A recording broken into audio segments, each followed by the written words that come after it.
Our top story here tonight, the bodies being found in Houston bayous. Houston police report another body was just recovered today from the Buffalo Bayou area near Jensen and East downtown. So if you've been watching and keeping track alongside us, that is 4 bodies recovered in 4 days.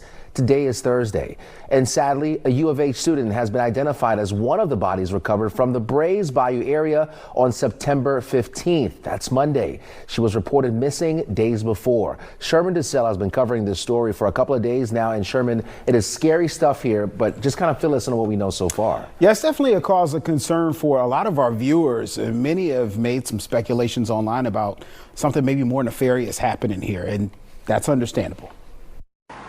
Our Fox 26 count is now at 13 bodies found in Houston bayous this year by law enforcement and first responders. Remember, the 22 bayous are spread out for miles, so it's a lot of ground to cover, and that comes with tough investigations.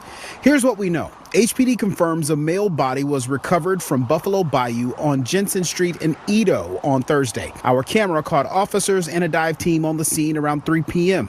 There were reports of a man jumping into the water there. We're waiting to hear more on this. And remember when we reported 2 bodies recovered from local bayous on Monday, September 15th? One of them was identified as 20-year-old Jade Sage McKissick. She was a U of H student, reported missing on September 11th, last seen that day near the 3700 block of McGregor by a restaurant. She was a junior communications and advertising major. In a letter sent to students, U of H describes her as a campus resident and a student employee and a friend to many in their community. We're talking about a lot of bodies in a city where many people walk, run, and bike the bayou areas every day. So we visited an area near the White Oak Bayou to see how people have been reacting to the discoveries. A lot of people are just wondering, what's the deal? HPD hasn't really given us a lot of information either. What questions do you have? I mean, is there somebody paying attention to these? Is there more details to investigation? I don't know. It's just kind of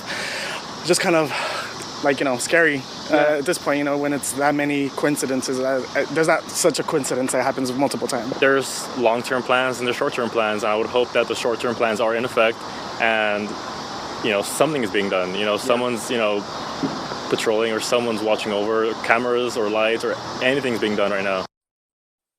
One of the guys who just said, is anyone paying attention to these? Yeah. That really brings us